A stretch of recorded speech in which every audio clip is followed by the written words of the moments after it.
Three mere mortals discover their ability to create entire universes with their minds alone.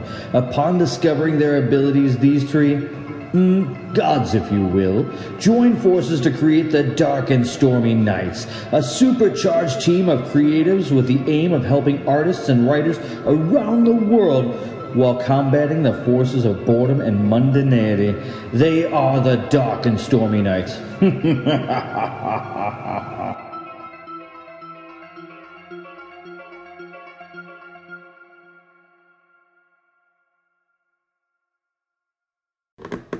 Ladies and gentlemen, welcome to the Dark and Stormy Nights. This is Loki. I'm here with Odin. Hello. And Tyr. Hello.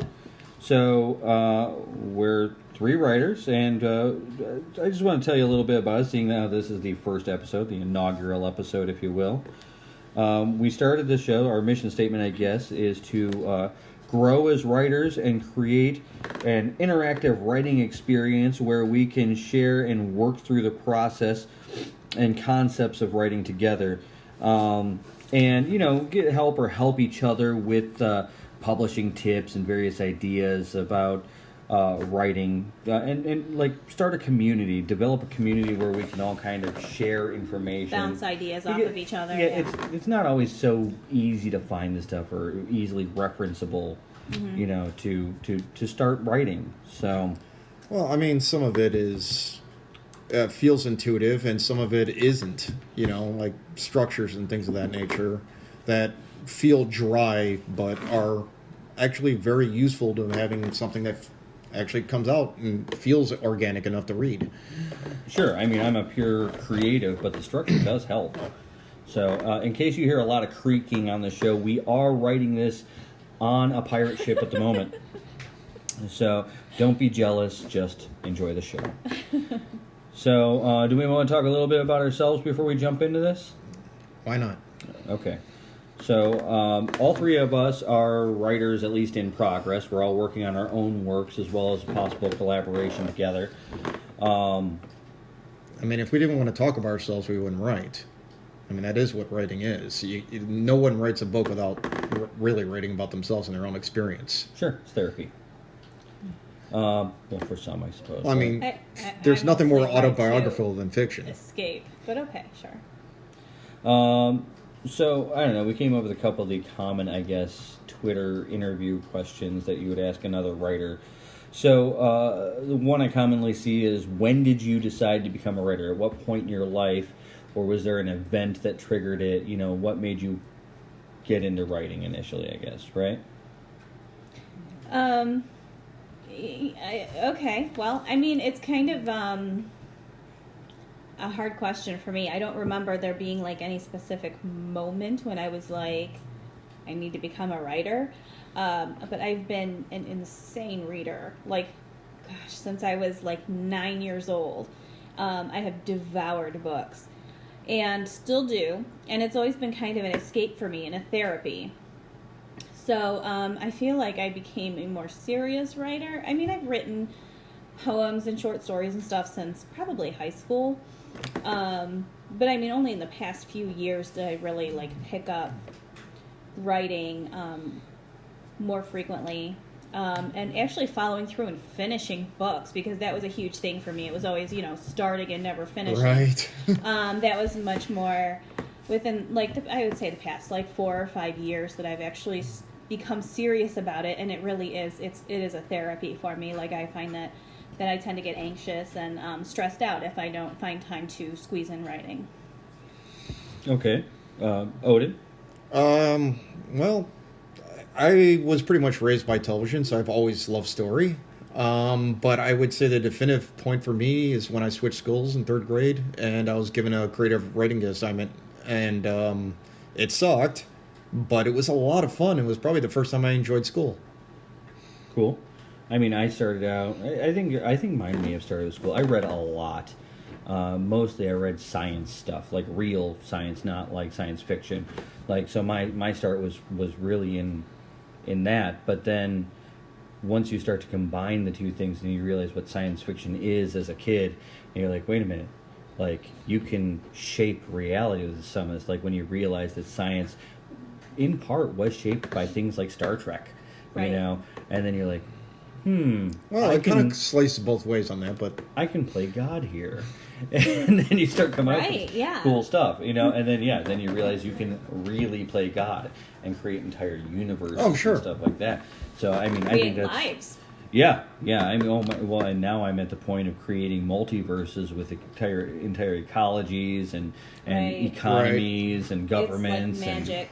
well, you know. that is the one thing I gotta say is, I don't know, probably just I'm not trying to say it, but I wouldn't say surprising, but I mean, like,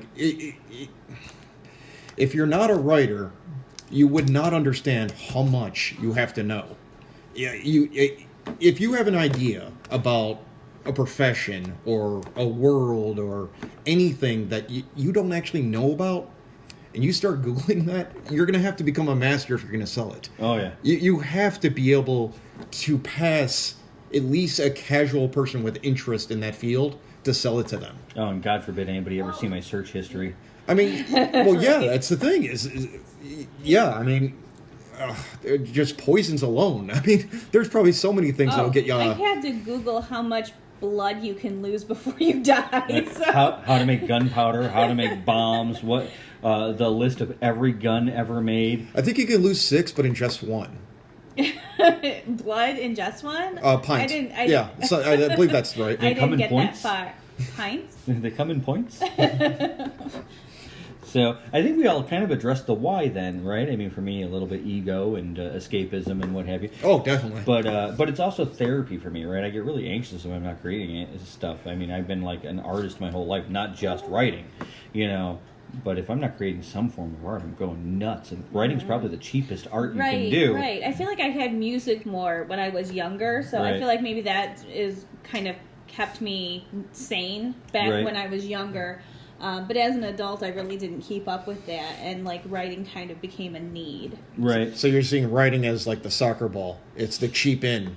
Yeah, it's the inexpensive art, really. I mean, if you have at least some way to put words on paper or words into a computer, you know, you can do it. Where, you know, I used to draw, I used to do music, I used to do all kinds of things, you know, artistically. Those get expensive. Yeah. You know? No, I used to, do like paint and Right. drawing and all that, but So- I mostly have always just loved However, writing. Writing has always much been my more focus. time consuming than other arts, you know. Absolutely. So, you know, okay, I can trade what it cost me financially versus what it cost me in hours, you know. So, That could be applied to other things that could in turn be more profitable. right, 35 years later, we'll see. I'm still yet to find out if it paid off. So, all right, well, all right, we know the how and the why, I guess. What's your genre of choice? What is your favorite genre, not only to write but also to read? What do you prefer? Are you asking me? Yeah, sure, either you. I hate this question. Everything. If it's not real, I'm into it. Fiction, fantasy, sci-fi, dragons, aliens, werewolves, vampires that don't sparkle. Really almost anything. Oh, If some it's a impersonator good, porn. yeah, absolutely. Okay. If it's a good story, if I can get on board with characters, it doesn't so much matter what the story is about, as long as it takes me out of reality. That's what I'm looking for. Okay, so it does. You mean read or write, both questions fulfilled in a single answer? Sure. I mean, if I've been inspired in some way to write about anything, the only thing that I really stick to is I do not get into things that are reality based. Yeah. Like I need some sort of fictional element, Sure. whatever it is, monsters or, psychic abilities or whatever it is. So technically fantasy sci-fi. Yeah. Somewhere in there. Okay, that's close enough. Sure. So, all right, Odin. Well, they're close. I'm more. My list of what I'll read is larger than what I want to write. As far as writing, medieval fantasy, sword and sorcery. I have a certain affection for. Urban fantasy, like the Dresden novels, I love reading. Noir now and again. And as far as like your cyberpunk, like What was that one that was just on Netflix? Oh, Altered Carbon. Yeah, stuff like that's good. Yeah, that's a decent story. I enjoy reading or writing all of that, but I also enjoy reading biographical works of somewhat autobiographical, but not like someone's summation of their life, but of a life experience.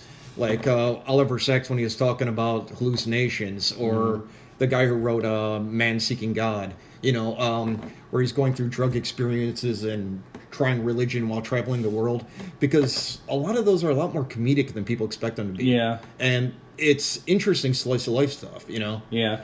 I like some of the stuff. Like, I mean, I read a lot of scientifically factual books, but yeah, I get the whole, experiential kind of stuff. Yes, yeah. To immerse into someone's transition or experience, their journey, it can be really. That's why I like Siddhartha. That was one of my favorite books that wasn't sci-fi horror or anything like that. For me, I prefer books late 18, early 1900s, and it's not like, I don't know, I get from some younger writers who are like, oh, you're a book snob. No, I'm not. Is it the poetry, the language of the period? Well, I did find their language a little more immersive, but I feel like these are people who didn't have televisions. Sure. And so they wrote a little differently than we are post-television. You mean more descriptive? It's a little more descriptive, creepier, eerier, because I love the old sci-fi and horror. And the whole Cthulhu kind of... Oh, I love the Cthulhu mythos, and then there's Dunsany, and there's some other freaking authors from back then that you're just like, the people who influenced H.P. Lovecraft, just as freaking creepy, and that stuff, like, I find it is hard to scare me.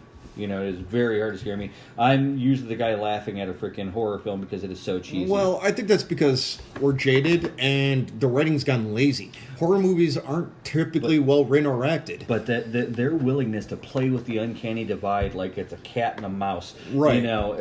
That's in your head, though. Love that shit, though. There's no bigger budget than inside your head. Sure. I mean, try and make, the Dunwich Horror into a fucking movie these days, and people are like, what is this garbage? But the fact is, Dunwich Horror is one of my favorite stories written, and I know it's not that big, but it's a good story for what it is, So that's the hard thing to grasp. Writing-wise, I love far future sci-fi space epic. Yeah, I did leave that off. I do love a good space exploration myself. Yeah, I mean, but reading wise, I like that old ass shit. And the smell of the books, the hardcovers with you could smell the crappy glue with the arsenic in it and shit like that. Like, that's good stuff to me, is because you get totally immersed with it. Because I don't like reading Kindle. I don't like reading paperback. I want a hardcover, old frickin' book. Yeah, but then you need a light on. So I'm good with it. No, the problem is it gets expensive. That too. It does. That too, especially in hardcover. And don't get me wrong, I love paper books. If I bought every book I have on Kindle in a paper book, my God, yeah. I would be broke and my house would be filled with books. Anybody who says that we read less, there might be less people reading, God, but the people who are reading are definitely reading more. No. I was just reading some statistics Hundreds of books a year. Reading is actually up by a lot. Oh, yeah, dude. Yeah, it's totally a lie. You can reverse so that the paper is black, the text is a very soft white. Yeah. And you just read in the dark without bothering anybody. It's so nice. Millennials are better read. Nice. Millennials are better read than the past 3 generations combined. It's ridiculous how much reading has skyrocketed recently. And you know what? Growing up having to get context clues and not knowing what a word is, but having to figure it out. Now you can actually highlight the word, you get the definition, you can look it up online. Yeah, and see, I don't know. I refuse so nice to make the transition, although my mother just handed me her old Kindle. And I don't know. I'm going to try it. I'm going to try and get used to the idea. I like something to hold. I like the weight. I like the smell. I get that. Page turning. I don't even mind the clip-on light and everything like that. Or, shit, do it the way they did it back in 1902 with a candle next to you. Oh, that will make it go blind faster. I'm fine with that stuff. You can't do it with a candle and read a book in bed. I fall asleep and set something on fire. I'll design the candle hat. That's what Edison really should have done. Oh, Jesus Christ. And then your hair's on fire. You fell asleep with a candle hat on. What is wrong with this idiot? So, anyways. Yeah, it's a lot less lethal to hit yourself in the head with a Kindle. My vanity is gone. Which I've done. So My vanity has gone on too long, and we can move on to the next question now. What motivates or inspires your writing? Go on, Tier. I'll let you go first. I mean, anything. It could seriously be anything. It could be a clip of a conversation that I hear in passing, or an interaction that I see somewhere, a random character, a song. I've written an entire book based on a couple of lines in a song that inspired me to write. Was it a mbop? It was not. Okay. I can definitely tell you it was not.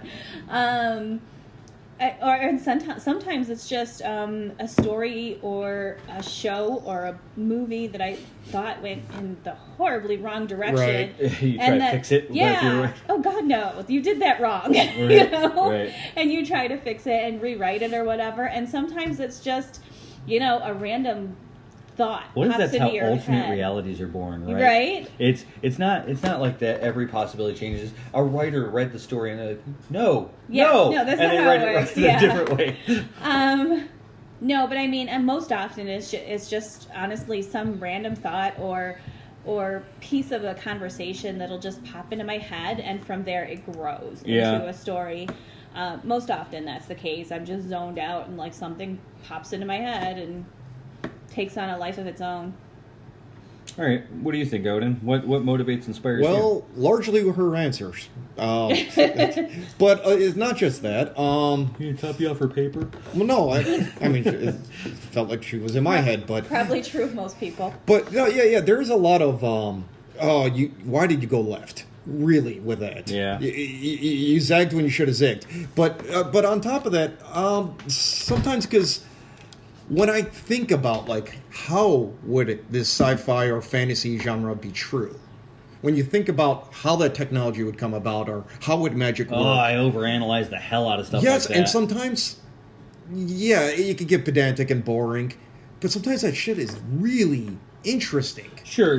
And getting to that minutia into that world could be a whole world building that needs exploration. Like me and you were discussing the bullshit of lasers and stuff, like how I hate lasers because it's such a dumb idea that I still think they can't work like that. It could work. Doesn't in the work future. like that. Doesn't work like that. But that's not important. But the also, I've had more than a few weird dreams. Yeah. And you're like, okay, there's a nugget there. It's disjointed, it's messed up, and you tell it to somebody else, it's not remotely interesting.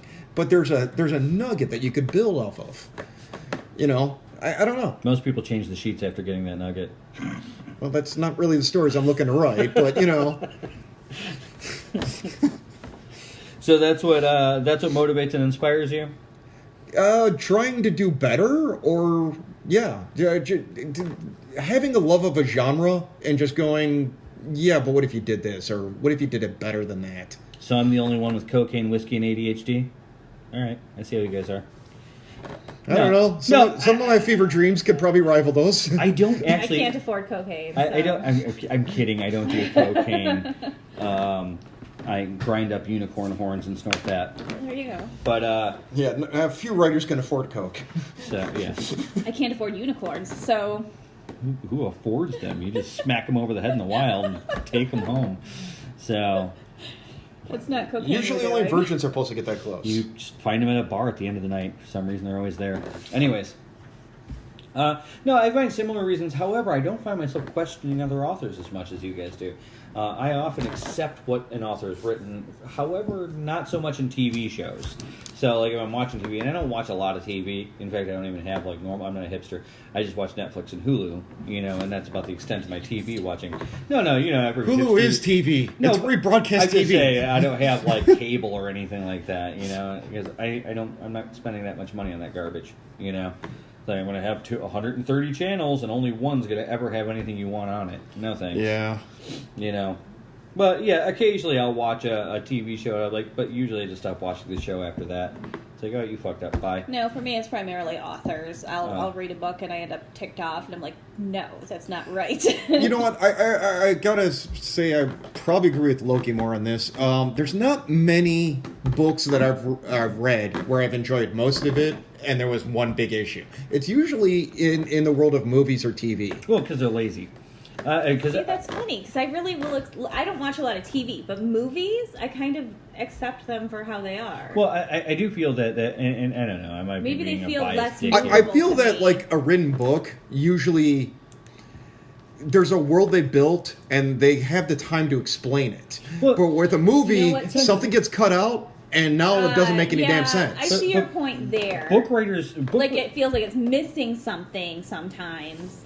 But with books, like okay, and like one of my big pet peeves with stories and storytelling, and I feel like maybe it affects me more with books just because I read so much more. But I feel like it's things that don't go, they're not coherent throughout a story. And when there's that kind of a skip or whatever, right? that's when it really bothers me. I feel like they are harder on book writers than they are on people who write movies. Like they let Michael Bay touch movies, right? They would never let him write a book. Not even Michael Bay. Yeah. Who's the guy who just ruined King Arthur and all those? Oh my God! No idea. That guy, he keeps touching movies of classic genre, and now I'm starting to see people inspired by him to make other bad movies like The Robin Hood. Oh, it's just they keep feeling this need to modernize or take a different take on something, and it's like no. If it was classic, leave it alone. You can retell it, but don't alter it to be But that's what I'm saying. different. Look, you have to work harder as an author to get published than these people in Hollywood do to make a movie, because they let the same people keep making movies no matter how bad they are. You know, it's just like... I mean, you're not wrong. So it's like, I'd rather read your book because you had to work really fucking hard and get denied by 30 people who don't know how hard it was to do what you did. I read a lot of like indie authors and self-published authors. I way and undershot that. It's not 30. It's like 300 people told you couldn't publish your book, you know? Yeah, oh yeah, for sure. I read a lot of like amateur authors or like less experienced authors. Mm-hmm. Absolutely. And I read amazing books by them. Absolutely. Which is easy to find on Kindle pretty cheap. So true.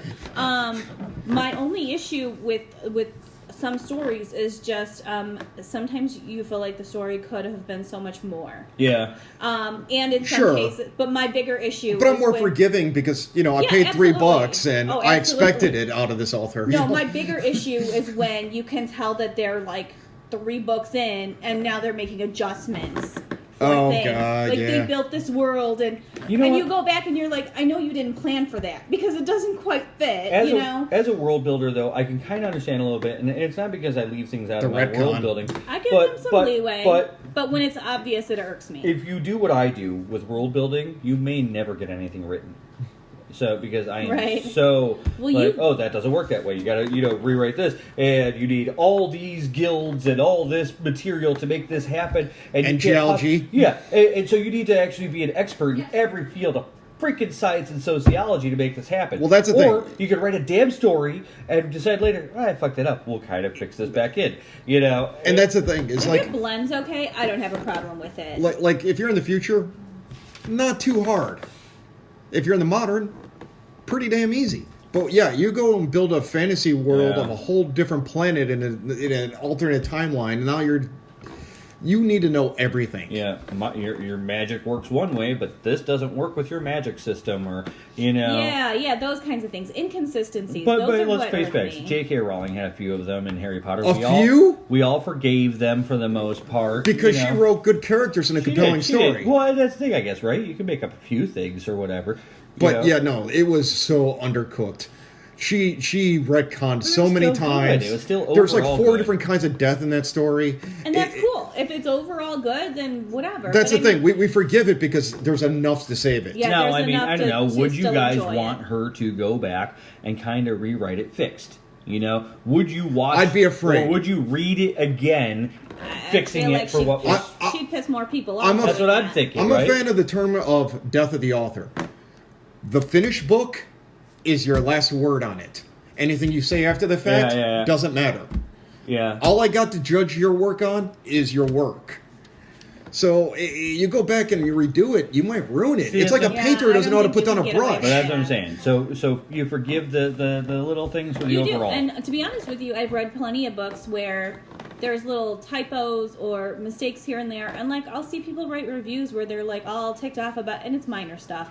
Don't get me wrong, if somebody literally, if you can tell through a book like that they consistently don't know grammar, that gets on your nerves. But when you're reading it and there's a couple of typos here and there, you know what they're saying. Like, right. Some freaking see, I can't well, especially if you got it cheap on Kindle. Let's face it, they didn't get it edited. It's fine. I can't stand when they pick apart. Editing is outrageously expensive, so I don't even blame them. Yeah, no, I can't stand when they pick apart conversation or something like that. It's just like, maybe that's the way the character talks. Oh no, if it's in quotation, it's a pass. Yeah, I mean, but I've heard, some professional writers say, "Oh no, you write it just like it, as proper English, regardless of how that character talks." That's stupid. That's ridiculous. That's stupid. Yeah, this character says y'all. Right. That's how they talk. Like you need some of those in Southern tones, especially. Well, I write all my conversations exactly as each character talks. Otherwise, I think it gets confusing. I mean, all your characters sound the same. Ridiculous. Right. Yeah, I agree. So, why don't we come back in a moment with another question or something? I don't know. So rather than coming back with a question, I decided to come back and talk about the idea we had kind of started this whole thing with, and we're going to write a story on the air with our listeners and each other and what have you. And a previous podcast that melted. Yeah, okay, so we've actually had a few recordings melt to the point where I hate Apple. But that's for another day. Maybe you guys can listen in when I sacrifice Apple. So, but I don't know. Odin, why don't you tell our audience about... So what we did is on a little app, and maybe we'll plug it if, there's advertising dollars involved, that Loki used on his phone. We just put in a few things to randomize, and we had 3 categories that we're doing. And I'm not saying this is even the best way to go about writing. It was just to prove that 3 wannabes in a room should be able to come up with a story. Right, as monkeys with a typewriter. Well, hopefully a little better than that, but yeah. And so what we did is we took setting, genre, and an inciting incident. So for setting, it was like, medieval fantasy, far future, whatever. And what we ended up with was the one I did not want. I was so ticked when it came up. I only put it on there for completeness sake so we could list it off in the podcast. And it came up. And it was steampunk. I like steampunk. I don't want to write it. No, but I think it is probably difficult, right? It's probably one of those things where you're like, ooh, I don't know what to do here. But at the same time, it's also that world that you can kind of almost get away with anything. Okay, but visually, it's appealing. It's definitely cool. Sure. But how do you write it? Worse. It's not something I've attempted. Worse. When you plug in the other things that come up. Okay. So the next one that came up was genre. And the genre that came up was comedy.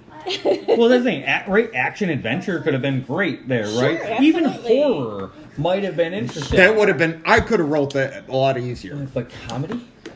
Right. Yeah, steampunk comedy. Right, so you're thinking, how the shit? All right, well, we promised ourselves at the beginning of this we were going to do it 3 times, right? So we're going to come up with 3 different scenarios. Oh, hold on. So let's tell them about the 3rd category, which was inciting incident. Okay. Now, that could be like, war, revenge, death in the family, any number of things. What we got was dangerous job. So, using those 3, we were coming up with concepts. And like Loki was saying, we did this 3 times. Oh, I have the other ones if you guys want to throw them out tell them what the other things we've found. Okay, so we had the ridiculous steampunk comedy. We also had post-apocalyptic horror story in which the main character was inflicted. And in each one of these 3, we randomly selected that they were all women for the main character. Right. So in that one, we quickly realized we were writing Resident Evil. Right, which has kind of already been done. Doable for sure, but already done. Yeah. Right. And then the last one was a medieval story, adventure, where the main character is hunted. And that was workable, but it just wasn't... easy, but also something that's been done many times, right? It wasn't super exciting. Not exciting because it's been done so much. Well, and so we spitballed ideas for all 3 stories. And amazingly, we fell in love with the steampunk comedy. Yeah. It ended up being amazing. Just as, spitballing ideas back and forth, we were laughing our asses off about the whole concept. So, Tyr, did you want to? You want me to give some character background? Well, we can go back and forth with it, or you can go ahead and tell the little blurb. Blurb. What do you want, the hook or the... It's up to you. Share what you want. That's up to me. Well, I mean, I guess you need to know a little about the characters, or do you want me to just go right into the hook? Do what you want. I'm sorry. Odin is distracting. Just technical stuff. Okay. Never mind. Well, so I guess when we first started discussing a steampunk comedy, we were kind of really at a loss as to where to go with that. Oh, that's true. What did we come up with first? Wasn't it basically the characters, right? Some of the... It was the concept that these guys, right. in a dangerous job, we almost placed them as exterminators, right? Yeah, sort of like Ghostbusters or Hunters. Yeah, I thought it was funny because, yes, okay, so they're hunting supernatural things, right? But what makes that funny? Right. And I think that we kind of came up with the ragtag crew, kind of. Right. It doesn't quite fit together. And possibly thinking that at first, and maybe producing some character growth throughout the story, but at first they don't quite mesh. Do you guys want to describe the characters that you... Well, the main kind of character we wanted to play straight, not super comedic. Right, maybe a little bit but sarcastic, surrounded badass. by silly people. Main character was female. Taken seriously, still but think, silly people. Yeah, I still think she's funny. So we looked through a few different dry humor. name bases, for these things, and we came up with Zara for the main character. So, and we decided that it was going to take place in England. Is that where we decided? Yeah, I think that we estimated Europe. So, Zara, while being your straight man comedically or whatever, is I think she's still funny though, right? Because she's insulting and right, sarcastic, condescending, funny. and funny in those ways. But when she's funny, it's on purpose. It's not incidental. Well, right, because her cutting comments tend to be funny. I think so she's making fun of you. She's laughing at you, not with you. So, and then we had Hammond. So I like that character. That's my favorite one. Yeah, the engineer. Right. So short, stout. Yeah, he's kind of our trigger-happy inventor, gadget guy. Right. We kind of pictured him as, sort of short, stout, the top hat with the goggles, and a bit of a tinkerer. Machine gun crossbow. Right. So I like that. So I think Hammond is a man of few words, though. However, he is also a man of few working inventions. So. Right. Okay, and then we had Odin's favorite character, the werewolf sidekick. Oh yeah, Wilhelm, the neurotic werewolf. Yeah, he's a doctor, chemist. Right, a Dr. Jekyll, Mr. Hyde type character. Yeah, kind of, yeah. But not at peace with the werewolf nature. A little more Niles Crane about it, right? Yes. Yeah, actually that's a pretty accurate description. So yeah, the whole tweed jacket with the elbow patches and right, needing therapy for going through the transition of being werewolf. Basically the guy who would take off his suit and fold it neatly before morphing. So I feel like his neurosis of this whole situation might be causing his condition to go haywire, right? Staying wolf when he shouldn't be. Well, he actually... Staying human when he should be changing? Right, or going human in inappropriate situations, right? So he needs that wolf form to do battle, and then thump, he is a guy, Well, he goes to a Where's Anonymous because he's having trouble dealing with his animal nature that he represses. I am Wilhelm, and I have been a werewolf for 3 seasons now. Okay, so, and then I think that we had, a more Victorian era girly girl master thief, right? Kind of assassin-like badass character. Rogue. Right. But at odds, definitely like the femme appears fatale. to me a demure, innocent woman that nobody would ever suspect, and yet she's probably one of the most capable people on the team. absolutely up there with Zara in skill. Well, and I think there's some question as to whether the character is fully on the team, right? She is definitely Right. there all the time. She's definitely always got her hands and stuff, but she's definitely got her own agenda, I think. Absolutely. Yeah. You know, and so I think it is often wondered why she's here. Right. Because she doesn't need the rest of them. Mm-hmm. So why does she stick around? You know? And that, Well, they need her, I Yeah, think. I think so, too. Like a pickpocket and I mean, she could pick a lock and she could, you know, like. but I mean, feel her unlikely she's to get her. absolutely needed. You know, Yeah. absolutely My an gut, asset. my gut instinct on her is that her long-term story arc would be something along the lines of she doesn't have a close family bond Okay, and maybe. doesn't actually desire it, keeps everyone at a distance because she doesn't want to emotionally connect. Maybe She's that's not another capable of character it. that could grow in the story.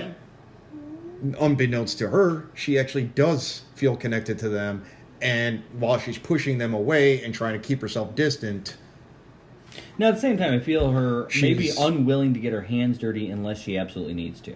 You know, so she's definitely going to preserve her. I feel like she would definitely step back and let the rest of them get their hands dirty. Right, yes. And yet she's still an asset to the team, despite the fact that she doesn't get into the grit of the fight. Yeah, no, I mean, she's definitely... well, she's not as useful in the front line. Well, I disagree with you. I just don't think she's willing to get on the front line unless she feels she has to. You know? Right. It's okay that the team Perhaps fails that as will long as be- nobody's going to die. Yeah, you know? maybe that'll be a transforming moment somewhere down the story where she does have to make that choice. Right, yeah. So I don't think she minds letting the team fall on their face, whatever. She's not... I don't necessarily think she's willing to let them die. Right, So, right. I agree. You know, but yeah, if it just means, oh, well, they're not going to succeed, I'm still not getting my hands dirty. Right. Well, Zara's going to die. I better help. You Yeah, know, yeah. that's the difference. You know, there's definitely... but I like that character. And Yes, I like that. who else we got? We have one character left, and he happens to be your favorite. I love Dale. Dale's the best. He's a pig wearer. And we meet him... I think we're gonna put him in chapter 1 to kind of Yeah, help early introduce the on. story. Mm-hmm. Dale is I don't know. I feel like he's mascotish in a way, not Scottish, but a mascot. Like Slimer is the Ghostbusters. Yeah. Yeah, But I think he's Dale's like a little the bit better. pet. Dale's To those familiar with the old cartoon. Dale is a pig that turns into a short, naked man, which I think is brilliant. But I mean, you know, he's not intelligent like a person. He's intelligent like a pig. Right. You know, Which are I very think that smart he would animals. grow over time, though. like grow bigger. No, I mean, like, develop some understanding of societal norms and some words. I think that The concept of clothing. like pigs are smart. You know, pigs are a smart animal. You know, Smarter than dogs. So I think that Dale would get certain things. He would understand what was expected of him among the team. You know, Sure. He would understand, and on top of that, I feel like Dale has an uncanny luck. You know, that he somehow is a benefit to the team simply because he lucks into things. I'm just saying, though, while a human who morphs over into a wolf is going to take on animalistic instincts, I think that Dale That's a fair is going to assessment. be smarter than an average pig. And you figure a dog can learn, what, like 20 commands? Up to I 100 thought it was words. 40. It's up to Is it 100 words. 100? Well, it depends on the dog. There are some dogs that are really smart, and those are like up to 100. I'm saying 20 is a max for my dog, but he's not too bright. That's what I'm saying. Dale is definitely up there as far as animal intelligence probably goes, Right. but he's still not a person. He's still not. He's still not a people person. smarts. No, I mean he might be smarter than some of the people on the team, or some of the people the team are going against. You know, but I'm just saying is I could see him I'm also becoming not more sure he- human as the story goes I'm on. also not sure he gives a shit. You know, he still might. Yeah. Well, as an animal, he's never So- going to prioritize what we consider. Right, you might finally get pants on him, but then you catch him digging in the trash for old food. Right, Here's the other right. thing. Here's the other thing. He'll never You know have what the to fourth imagine- fork is for. Because the Right. idea was that Dale is like a short human, right? Yeah, no bigger than So like here's 3 the feet. problem: is that when he has the choice between being a lovable pet and being a human at a disadvantage in a world where there's way more rules. Oh, There's right, way you'd more rather be the expecta- pig. Yeah, why would you want to be the human? Right. Not to Yeah. mention He's he's going to probably choose to be the pig. nearsighted, balding, pudgy, Yes, little. yes, no, he's gross. Yeah, like, He's a gross little tripod. Yes, no, he's gross. and another detail that Loki felt the need. to include. He's naked. What do you want? You're gonna know that. Either way, he's a fun character. I don't know. I just think comedically he's fucking genius. That he's going to. I don't know. I think it's just slapstick at its finest. I don't know. Yeah, that's kind of his purpose, is to give people material to work with and physical comedy. Oh, he's easy. That's the thing. It is like, okay, free comedy right here. The rest of you maybe have to work a little bit harder for. Dale is just like, it's just funny. It is funny. So, and I definitely think he was a story element that was needed. So, all right. And actually becomes a major player in the developing of the story. Yeah, no, well, I think everybody's a device, right? I mean, every character is a device, and I don't know, everything's an opportunity. Like, we've created, that's why I liked this story so much, is we quickly created so many ways to express the story, to make it funny and still keep moving. Well, that's the great thing along. about comedy, though, because it can be, satirical. It can play off of tropes without being tropey, because it's just having a laugh, Well, that's the thing. I don't think that with these characters, I don't think that any of them have to take themselves too seriously. Right, but I'm just saying, it's like, I've seen that character Zara before. Might take herself too seriously, but hopefully by the end, I feel like loosen up Wilhelm her takes asshole. himself seriously, but it's impossible. And that's why I love him. Yeah. Is the contradiction of that? He tries to take himself seriously. Because there's no one more civilized than Wilhelm. Right. Yeah, I mean, yeah. Distinctly but English. I think that's the thing, doesn't it? It kind of blows up in his face being so serious about it, right? Taking everything so serious. Yeah. It makes it easier not to take him seriously. Right, absolutely. I am a serious scientist. Yeah. Right, right. If he Okay, just- you're also a hairball with fleas. If he just rolled with the werewolf thing, they'd probably let Right. it go. But it's the fact that he is so resistant that makes it fun. I maintain that he bathes too much for that.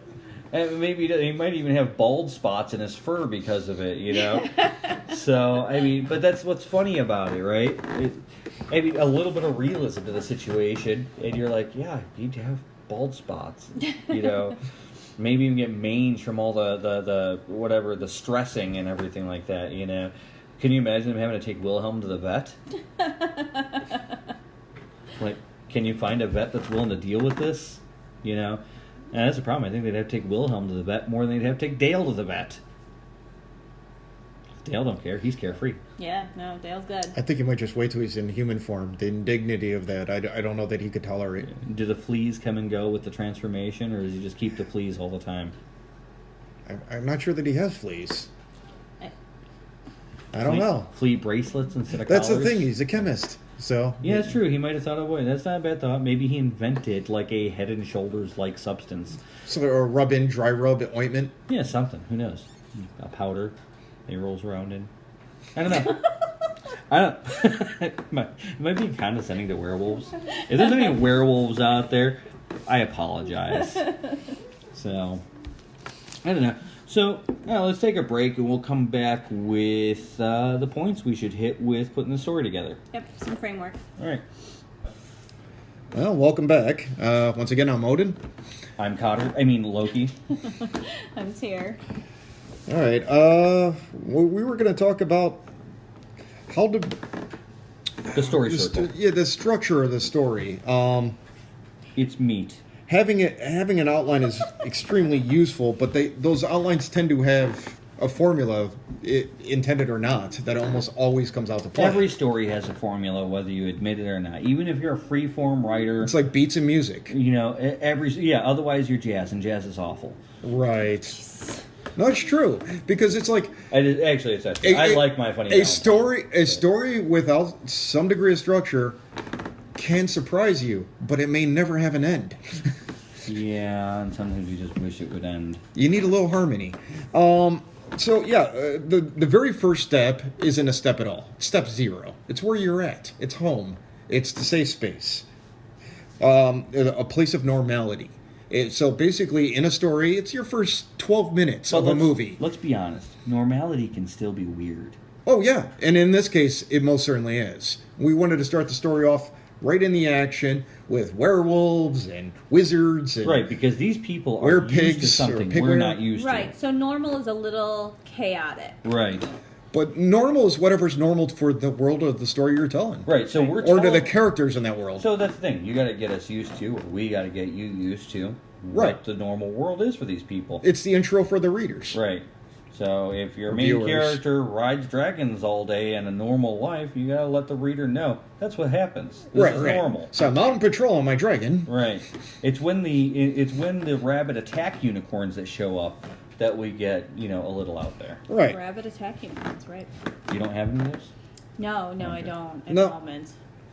Okay, so the very first thing, the first step in the circle, is a need. And this need is sometimes preempted with a call, like a divine call from a deity or spiritual thing, or the white deer in the woods that you chase into the Feylands. A mystic telemarketer? Yeah, I've actually heard stories. What? Seriously? Yes. Oh yeah, you. I quit. Dude, Simpsons did it. Okay, that's what it comes down to. Simpsons You did it. cannot have an original idea. You can only tell a story better. Mystic telemarketer. Shut up, I was being a dick.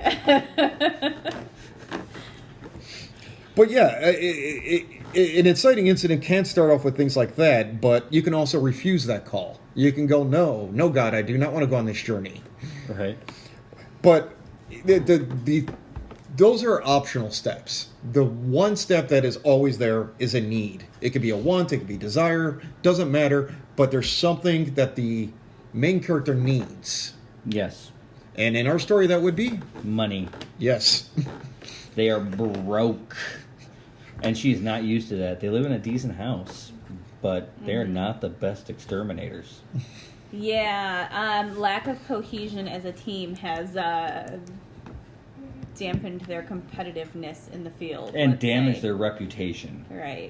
So They were always the other guys. I mean, it's not to say that So they're not long- good. I think they're probably great individual fighters. Right, and I feel stuff. like that's maybe the point, is that like Zara can take on individual small jobs that don't pay well, but in order to take the jobs that pay, they have to work as a team. I get their shit together. Right, exactly.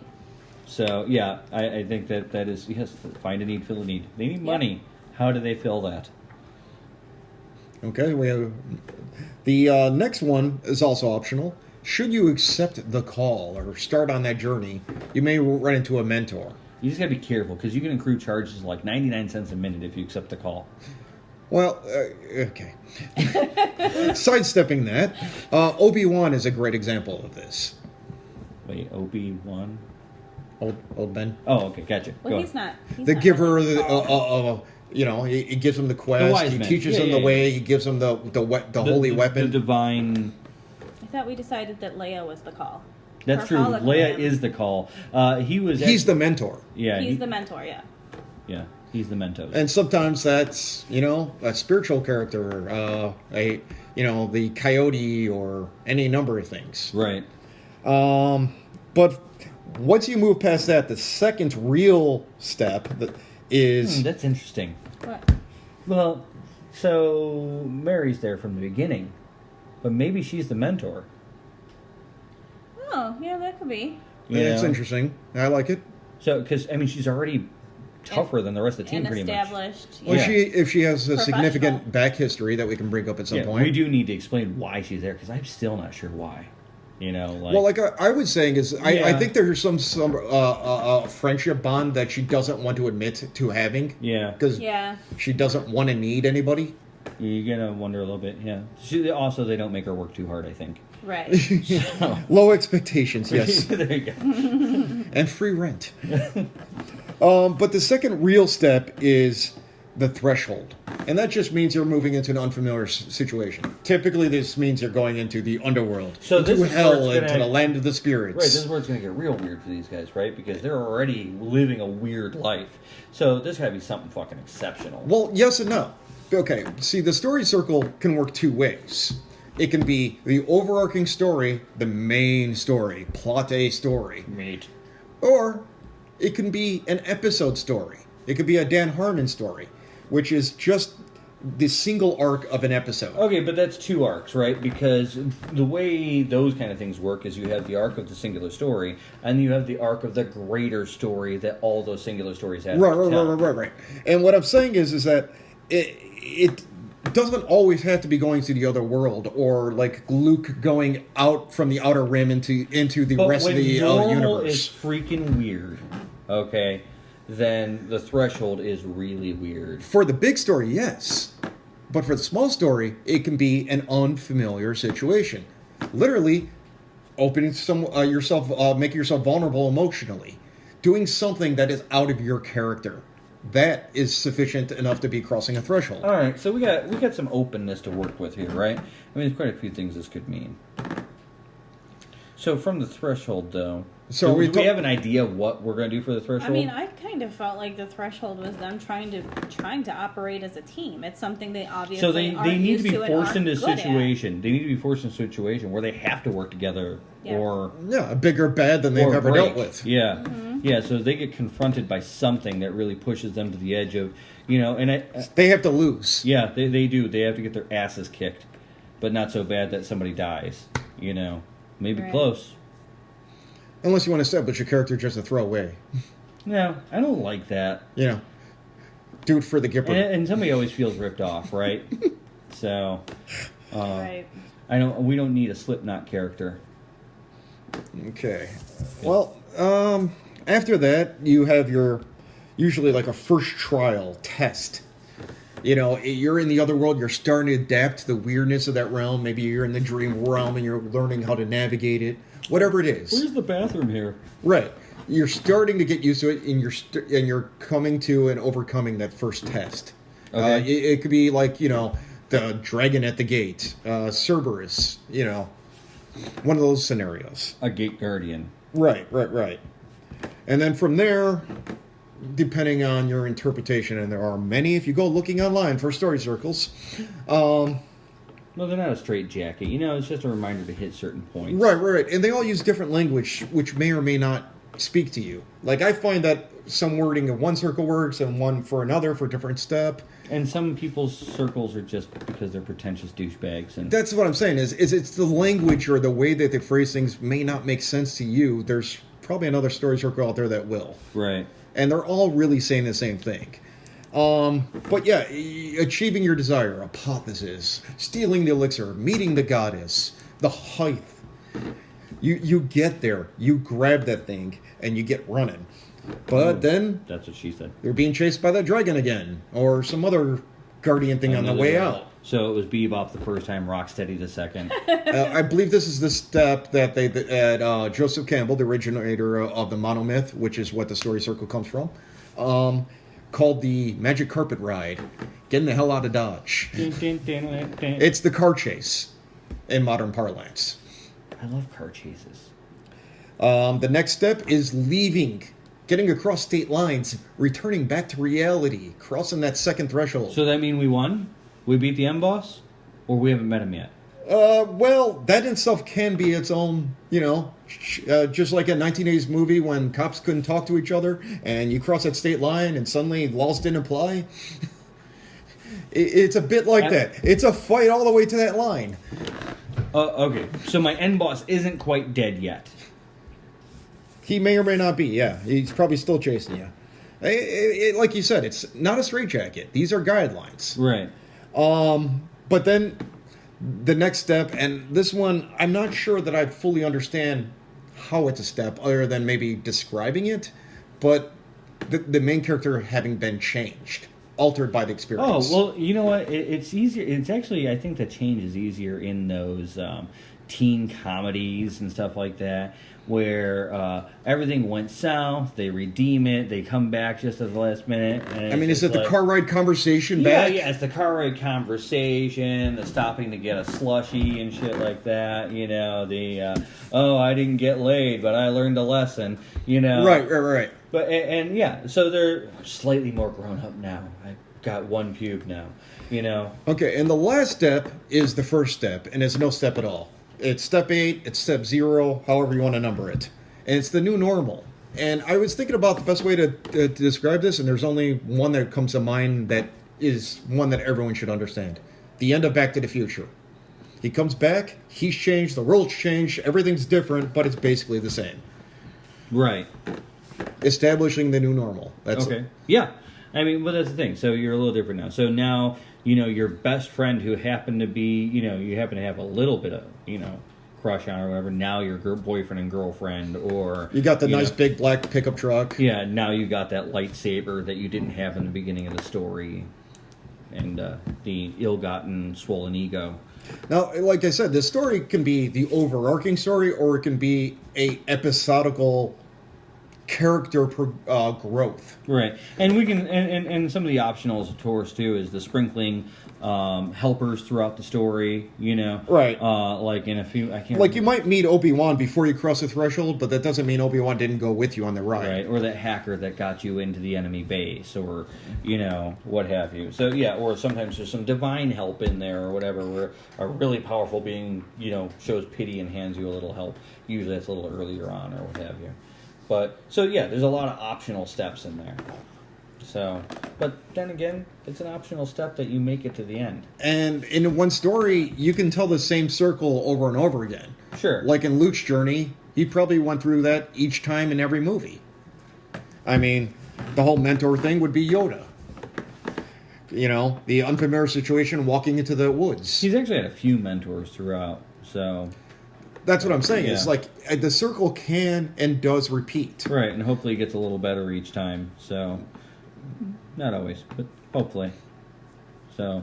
Well, if he doesn't become a villain or die. Right. So, do we want to talk about what we've started with, or how do we want to go about the next part? What we started with where? Are we good there, or do you want to go into what we put together so far? Or we could introduce the first chapter. I think that'd be a good way to wrap this up before we... move on to the next episode and progress from there, and we can use listenership feedback to see how the story progresses. So a couple of weird things happened, like losing the episodes we had and the few misinterpretations between the groups of what was said and what wasn't said. And Tier was the one who took the initiative and wrote a blurb to start the whole story off. So she kind of came up with the basic idea of Chapter 1.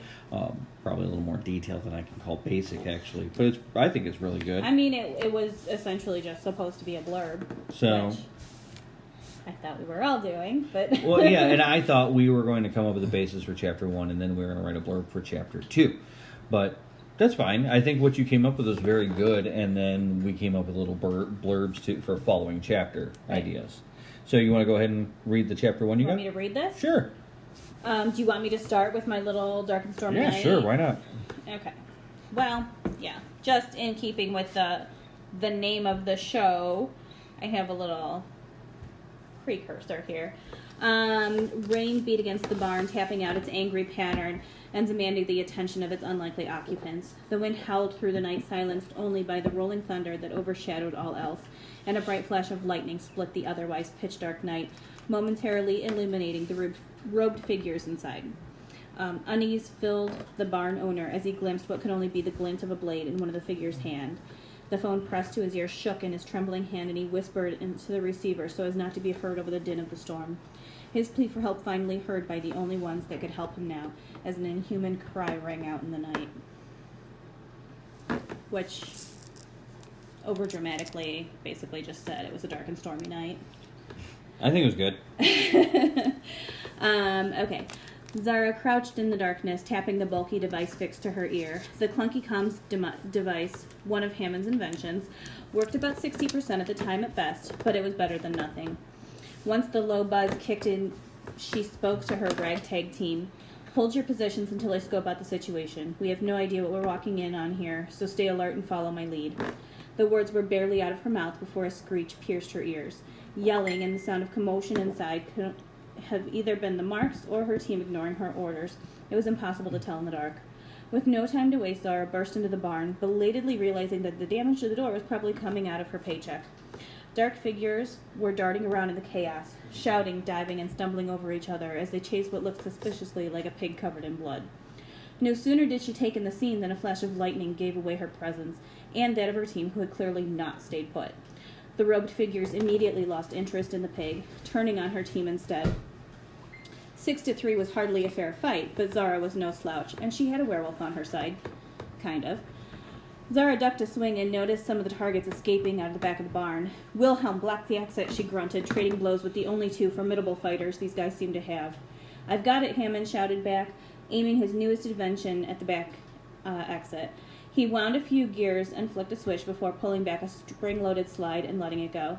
A fiery explosion shook the barn, or what was left of it, once Hammond blew the back half to pieces. "Hammond," she gritted out, climbing back to her feet. Her ears were ringing from the blast, and it left her a little dazed. Her distraction earned her a solid punch to the jaw. Head pounding at the end of her patience, Zara made quick work of ending her remaining adversary. The job had gone to hell, and it was best that they get it over with. "Wilhelm, what the hell happened?" she demanded as he stepped forward with a single cloaked figure bound by rope, not so much as a wrinkle in his pristine suit.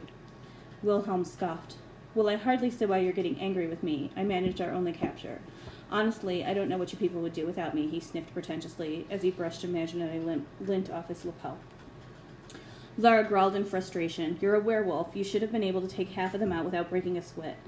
Wilhelm huffed indignantly and marched his hostage to the broken door of the barn, the one that wasn't on fire. Her glare moved to Hammond. "And you?" Hammond rubbed his chin thoughtfully. "Well, it wasn't really supposed to blow anything up. Think I gave it a little too much juice. But I like it. We could always use the firepower. Quite fortuitous, if you ask me," he added with a nod, his tone clearly satisfied. Zara tipped her face to the sky, the one that was now showing through the roof that had been blown apart, and begged the gods to give her patience. With a huff, she stormed to the broken door of the barn and shoved it open, stopping short to avoid running into Meredith, who was waiting patiently under an oversized umbrella and inspecting her manicure. Even in the storm, her hair was perfectly done, in an updo, with soft curls that fell strategically around her face, her full skirt barely damp from the rain, and the hint of her cleavage that was somehow tasteful yet still distracting over the corset top. Zara leveled a glare at Mary, who wasn't fazed by her rage in the slightest. She shrugged a delicate shoulder. "You said to hold our positions," she pointed out. No sooner did Zara open her mouth to deliver a scathing response to the one member of the team that was actually capable of killing her than a squeal echoed out behind her. She turned in time to see a small pig tearing out of the burning barn, knocking Wilhelm down in its escape and causing him to release his hold on the hostage. Mary glided gracefully out of the creature's path, and Hammond pulled a device from his vest pocket, aiming it at the frantic pig. "No," Zara screeched, jumping in front of Hammond. "Go get the hostage," she demanded, noting Wilhelm's distress over his now muddy suit, instead of the mark making the getaway. Hammond gave a nod and took off after his target, as fast as his short legs could carry him. The poor frightened pig was aimlessly tearing in every direction. She tracked his movement and stepped into his path, scooping him up as he tried to run past. He struggled in her grip, covering her in blood and mud, but he soon calmed and settled in her arms, sensing that she wouldn't hurt him. Movement in her peripheral caught her eye, and she turned in time to see the barn owner walking towards them. She tracked his movements, wincing at the distress on his face. "My barn," he stuttered. "Yeah, we had a little trouble with those guys. But look," Zara held up the pig helpfully. "We saved your pig." Mary sidled up to the man and patted his chest. "Now don't be upset, love. Your pet is safe, and that's what matters after all." His expression softened at Mary's comfort. Or her cleavage, it was hard to tell. Wilhelm cleared his throat and stepped forward, straightening out his jacket as though that would make up for the mud he was covered in. "Now about her fee," he started. All of Mary's efforts blew out the window at Wilhelm's words. "You burned down my barn," he bellowed. As if to prove his point, another section of the barn chose that exact moment to collapse with a deafening crash, and for a moment Zara wondered if the man was going to cry. "Forget your fee. Leave. Take the pig with you. I've no place to keep it anymore." He stormed off towards his house, leaving the rain to finish putting out the fire. At that moment, Hammond came running back around what was left of the barn. "Got him," he informed them proudly as he headed for the road. The fact that he was empty-handed left no question as to what he meant by that. Zara groaned as she headed after him. "What a waste," she complained. "Oh, now I don't know about that," Meredith interjected. She glided along next to Zara, and a sly smile tipped up the corner of her delicate lips. She pulled a pocketbook out of the folds of her skirt and held it up between her gloved fingers. "Not a total waste, love," she added with a wink.